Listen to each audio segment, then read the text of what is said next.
انس رضی اللہ عنہ سے روایت ہے کہ ایک آدمی نے رسول اللہ صلی اللہ علیہ وسلم کی خدمت میں حاضر ہو کر عرض کیا، اللہ کے رسول، قیامت کب آئے گی؟ نبی اکرم صلی اللہ علیہ وسلم نماز پڑھنے کے لیے کھڑے ہو گئے۔ پھر جب نماز سے فارغ ہوئے تو فرمایا، قیامت کے بارے میں سوال کرنے والا کہاں ہے؟ اس آدمی نے کہا، میں موجود ہوں اللہ کے رسول۔ آپ نے فرمایا، قیامت کے لیے تم نے کیا تیاری کر رکھی ہے؟ اس نے عرض کیا، اللہ کے رسول، میں نے کوئی زیادہ صوم و صلات اکٹھا نہیں کی ہے، یعنی نوافل وغیرہ، مگر یہ بات ہے کہ میں اللہ اور اس کے رسول سے محبت کرتا ہوں۔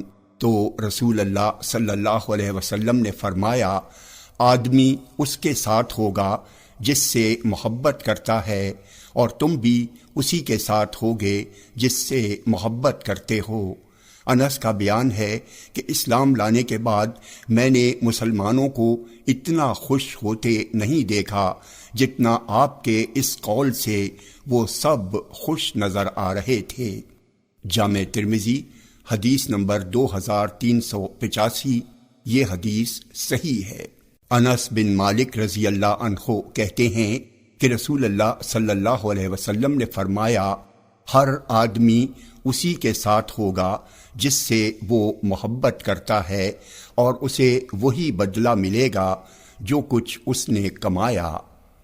جامع ترمذی حدیث نمبر 2386، یہ حدیث صحیح ہے۔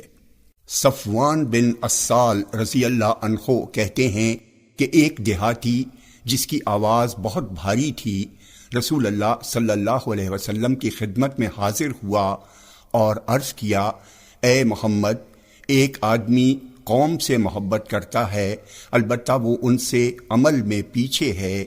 رسول اللہ صلی اللہ علیہ وسلم نے فرمایا، آدمی اسی کے ساتھ ہوگا جس سے وہ محبت کرتا ہے۔ جامع ترمذی حدیث نمبر 2387، یہ حدیث حسن ہے۔